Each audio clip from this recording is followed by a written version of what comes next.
राज्यात प्रतीक्षेत असलेल्या शेतकरी कर्जमाफी योजनेला मंत्रिमंडळ बैठकीत आज मान्यता देण्यात आली।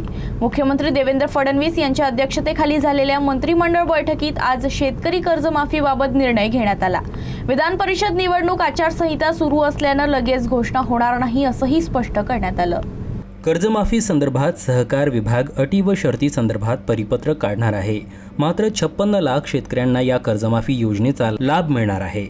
राज्यातील शेतकऱ्यांना जून महिन्यात आनंदाची बातमी मिळेल। शेतकरी कर्जमाफीचा निर्णय जून महिन्यात घेतला जाईल असं मुख्यमंत्री देवेंद्र फडणवीस यांनी म्हटलं होतं। त्यानुसार आज मंत्रिमंडळ बैठकीत शेतकरी कर्जमाफीचा निर्णय झाला असून सहकार विभागाकडून अटी व शर्तीनंतर कर्जमाफी केली जाणार आहे। 2 लाख रुपयांच्या मर्यादेत अनेक शेतकऱ्यांना लाभ मिळणाऱ्या पुण्यश्लोक अहिल्याबाई होळकर कर्जमाफी योजनेवर आज मंत्रिमंडळ बैठकीत शिक्कामोर्तब करण्यात आला आहे।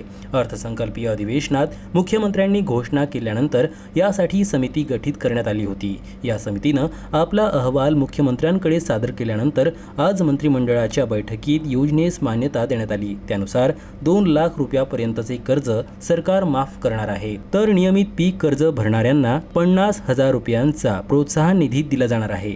कर्जमाफी संदर्भात सहकार विभाग अटी व शर्ती संदर्भात परिपत्रक काढणार आहे। मात्र 56 लाख शेतकऱ्यांना या कर्जमाफी योजनेचा लाभ मिळणार आहे। शेतकरी कर्जमाफीचा विषय कॅबिनेटला आहे, मंत्रिमंडळ त्याच्यावर निर्णय घेईल।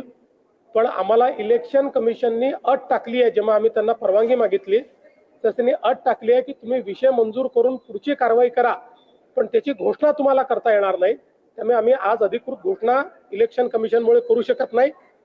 आज आम्ही निर्णय घेऊ, निर्णयाप्रमाणे कारवाई सुरू करू, इलेक्शन संपल्यानंतर त्याची घोषणा करू।